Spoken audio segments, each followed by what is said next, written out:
नमस्कार, स्वागत है आपका नेटवर्क न्यूज में। आपके साथ मैं हूं सपना दुबे। नवंबर का महीना देश के लिए अपने साथ बहुत कुछ लेकर आया है, वो भी बड़े फैसलों के रूप में। हम ऐसा इस वजह से कह रहे हैं क्योंकि इस महीने 17 नवंबर को भारत के chief justice Ranjan Gogoi retire हो रहे हैं और इससे पहले अनुमान है कि वो 5 बड़े फैसले सुनाएंगे, जिन्हें सुप्रीम कोर्ट में हुई सुनवाई के बाद पहले ही सुरक्षित कर दिया गया है। कुछ खास मामले जिन पर सीजेआई को फैसला सुनाना है, तो दूसरी तरफ दीपावली अवकाश के बाद कोर्ट सोमवार को फिर से खुल गया है।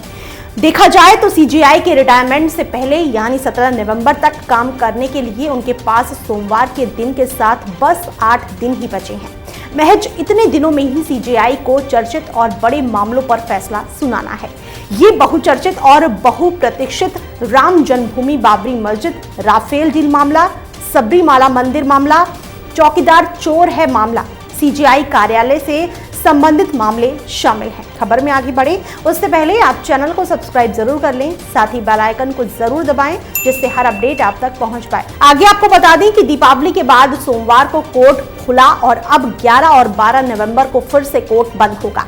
ऐसे में 4 दिन का वक्त होगा सीजेआई के पास। 17 को सीजेआई अपने पद से रिटायर हो रहे हैं। ऐसे में कम संभावना है कि रिटायरमेंट की औपचारिकताएं निभाने के अलावा उस दिन कोई फैसला सुनाए। आइए उन बड़े मामलों पर एक बार गौर कर लेते हैं कि आखिर वो मामले हैं कौन से। सबसे पहले बात करते हैं राम जन्मभूमि बाबरी मस्जिद विवाद की, जिस पर देश विदेश में लोगों की निगाहें टिकी हैं। सभी की नजरें राजनीतिक रूप से इस संवेदनशील मामले पर गड़ी हैं। ये ऐसा विवाद है जिस पर फैसला आने को लेकर पहले से ही प्रशासनिक तौर पर तैयारियां की गई हैं। कानून व्यवस्था को लेकर चाक चौबंद किया जा रहा है। सरकार और सुरक्षा बल पूरी तरह से चौकस है। इस फैसले के आने तक और आने के बाद भी देश के सामाजिक और धार्मिक ताने बाने पर बैन लगा दिया गया है। आपको बता दें कि सीजेआई की अध्यक्षता वाली 5 जजों की पीठ ने मामले पर 40 दिन की सुनवाई की, जिसमें कई दशकों से चली आ रही 2.77 एकड़ भूमि पर न्यायिक लड़ाई को लेकर आखिरकार फैसला सुनाया जाएगा।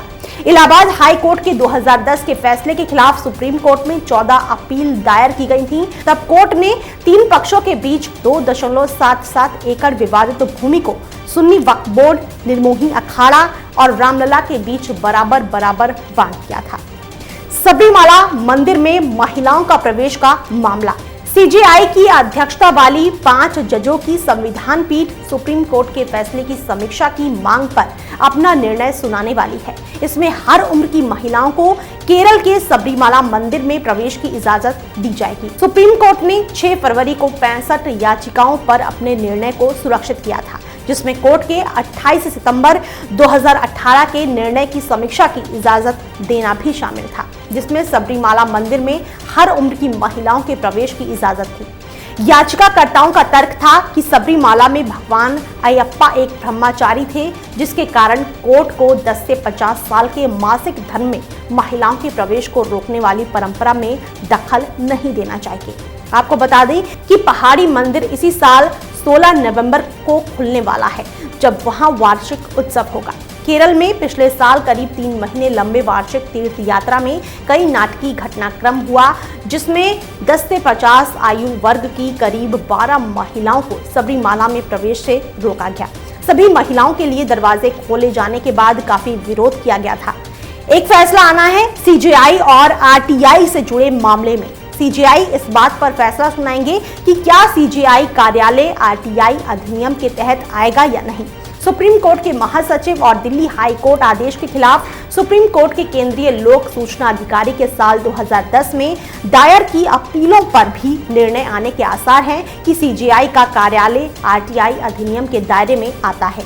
5 जजों की सीजेआई की अध्यक्षता वाली संविधान पीठ ने 4 अप्रैल को फैसला सुरक्षित कर लिया था। दरअसल दिल्ली हाई कोर्ट के आदेश को चुनौती देने वाली अपनी रजिस्ट्री के जरिए दायर अपीलों पर सुनवाई की गई थी, जिसमें कहा गया था कि सुप्रीम कोर्ट और भारत के चीफ जस्टिस का ऑफिस अधिकार के तहत सार्वजनिक प्राधिकरण का गठन करता है।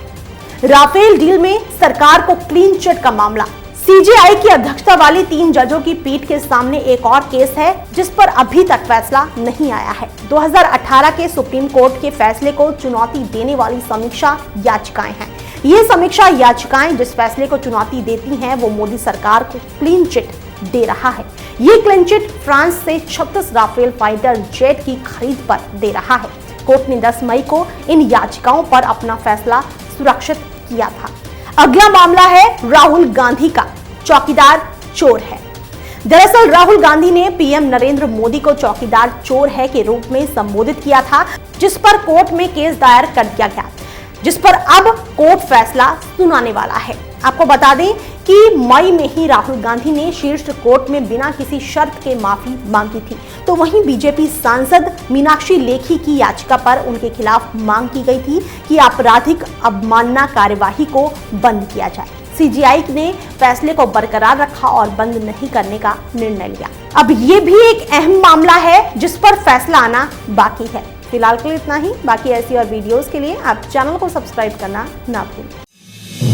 आप देख रहे हैं नेट्रिक न्यूज, साहस सच कहने का।